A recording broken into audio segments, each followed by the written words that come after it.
We have a couple other publications that students have presented that has more of the data about the deworming study and what we got from that too. So we left this. So what's the problem with some of these things? Well, a stressor is what is silent. You don't know what's going on.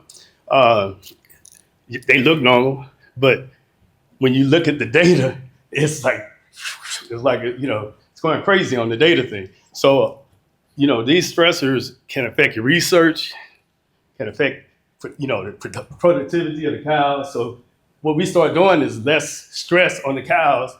So I run them through the chute by doing more smart branching. If we know they're doing fine, we run them through, weigh them. We're gonna have AI in the field, vision weighing, stuff like that. The less handling we do and kind of let them live their life, the better we have Sun V, because that product is very good. We got the Wagner started the Sun V product. It's very good. So the handling of the chute and just the work, they're so stressed out. They just go jumping up and down. So, and it's not like dairy cows. These are not dairy cows where they go walk in. These on the range. So it's different. Plus we had, in this study, we still had Brahmas and Brahma crosses. So they were pretty, riled up. So, and so, we got the info. But so this one, we also talk about the stresses of a disaster, like I said, biocontainment. Also, Jace did cover this one. I'm going over kind of like what he does. If we need to find these animals, we got geofencing, we can find the animals in the disaster. If we've got an outbreak, we can know the temperature immediately to determine the outbreak. We just had a respiratory virus hit our herd. And this the same group, but the group, this was the spring calves. Those are the pod calves we have for this study. This is spring. And they broke with a respiratory virus. And most of the time you can't catch that. They're in the field, way out. So you driving by on the gator, you can miss it.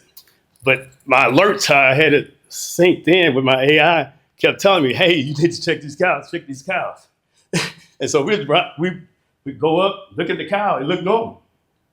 It was like, but the AI kept saying, this cow's sick. So I was like, so now I believe the AI was better than my eyes, because these things you can't really see. So like I said, it was a 42-day precision study with Synaptic, and we were taking them through the chute. This is 2419. Pretty rough. Came through last week. We had some visitors, and she went upside down in the chute.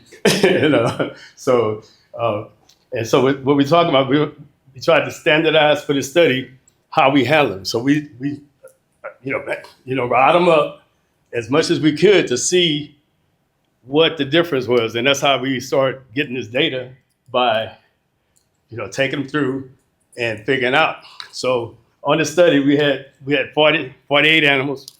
We had 6 of them with boluses, 2 for each group. And so